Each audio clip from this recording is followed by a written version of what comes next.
Hello YouTube, this is Western Kansas Prepper, and I'm just here to comment on a couple little news articles I read in the last couple of days. They're not earth-shattering or conspiracy theories or anything like that.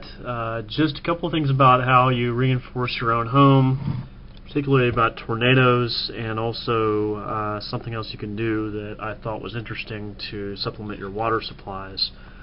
But first off, this was in a lot of our papers recently, this article from the AP called "More Families Building Their Own Tornado Shelters." Those people from Alabama built themselves that little one in their garage. But if you go through this article, it'll tell you, obviously we've had a lot of tornadoes roll through. Look at this guy here. Tom Cook didn't need convincing when a 2008 tornado barreled through his home in rural southwest Missouri. Cook, his wife, and their teenage daughter sought refuge in a bathroom. That's what they tell you to do. Go in the innermost, if you don't have a basement, go in the innermost place of your home, take shelter. That's what they did. It wasn't enough. His wife was killed. Scroll down the article. Cook moved to nearby Joplin to rebuild, which is where the next awful tornado was last year.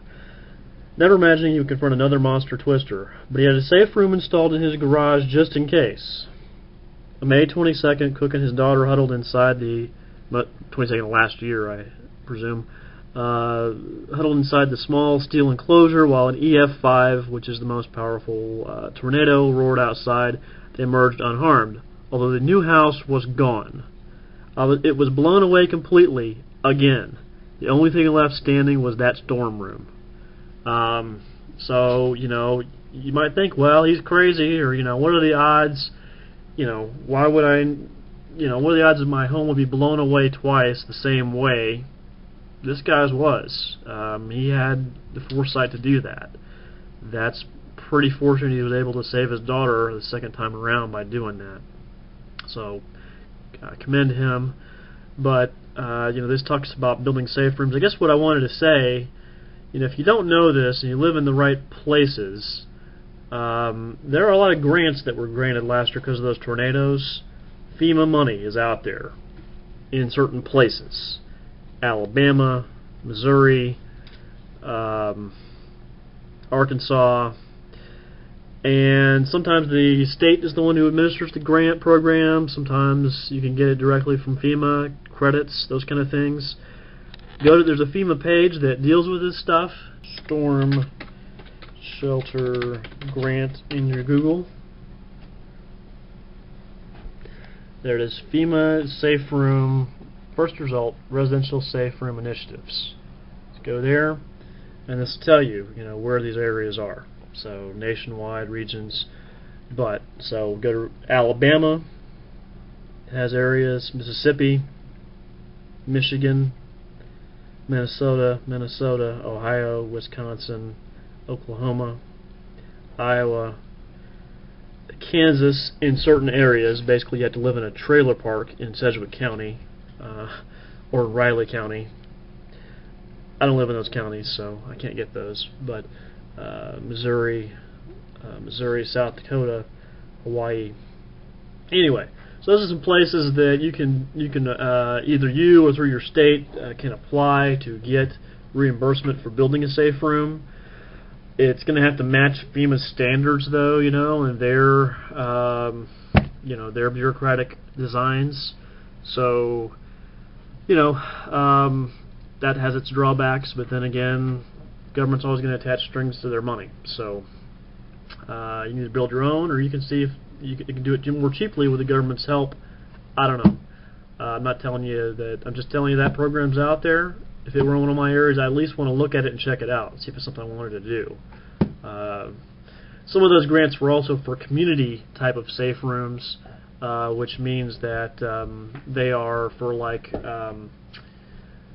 building one in your community so people can go to it as a central location. And that's probably a debate, whether or not it's better to have money set aside for people to build rooms in their residences or to build them in a central location in the town, in a little town. Because, as I showed you in my real-life tornado drill 2 days ago, you don't have a lot of time to go from a tornado warning to your shelter. So, and I'm a young guy. I can move. I can run. If I was older, I don't know if I could get to the community shelter or not. If I'm in a wheelchair or something, I don't know. Probably not. So, definitely some disadvantages to putting in the middle of your town, although you may be able to do it more efficiently and be able to shelter more people. So, that's a question. The next thing I wanted to show you, a little strange, but called water from wind turbines. And this company named Eole Water was apparently able to make wind turbines that can manufacture drinking water from air. And it's a prototype, 24 meters tall. It says in the Abu Dhabi desert, it's been able to produce 62 liters of water an hour. It's pretty impressive. And then you go down here, it says, basically air is trapped, goes through stainless steel pipes, extracts humidity from the air, which is condensed and collected. The turbine, provides the power for the process. Then the turbine can produce up to 1,000 liters of water every day, depending on the temperature and wind speeds, which I don't get that. Up here, it said the prototype produces 62 liters of water an hour, but 1,000 liters a day. Well, there's not that many hours in a day, so one of those figures is a little off, or the prototype is much weaker than what their goal is. So, definitely, I thought it'd be handy, as opposed to, right now you're looking at, people like Southern Prepper 1 are wisely telling you to get your own water well, hand pump well, or whatever you can do to naturally power that, gravity fed or solar or whatever, to get you ability to get water when the grid goes down. Because when the grid goes down, your local water will not work because it's powered by electricity. So the gravity will work for a little while and then it'll be gone.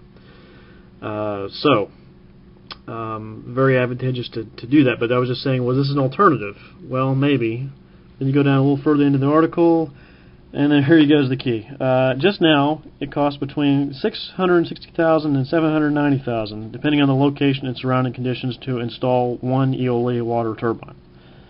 So, and this is the what it looks like, I guess. There, it's a French company. They show you the process here at their website. Not really a very sophisticated diagram, but goes in, I guess, condensation, goes through. There's another diagram, what it might look like. That's probably before you heist it up. Anyway, so just a couple of headlines I thought were interesting.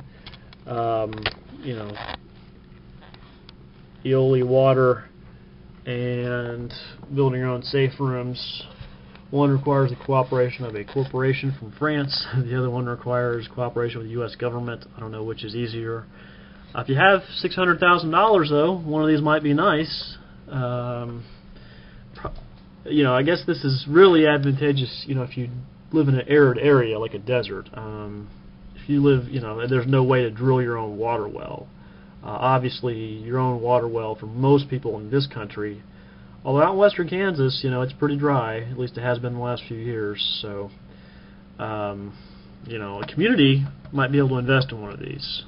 If it gives that many liters of water a day or an hour, it might be worthwhile. A good emergency backup for your little town. But probably your municipality be the one to have to invest in it, not an individual. They're not going to have that kind of wealth. Unless you have that kind of wealth, then knock yourself out. Enjoy. Anyway, I wonder what your thoughts are on the Eole Water Tower and also on the safe room grants people are getting. Whether you think the government should be involved in doing that, I guess. I hate to kind of open that can of worms, but why not? Let's open it up. Should the government be doing that? Is it better to give grants to people for their own residential safe rooms, or is it better to do it in a community?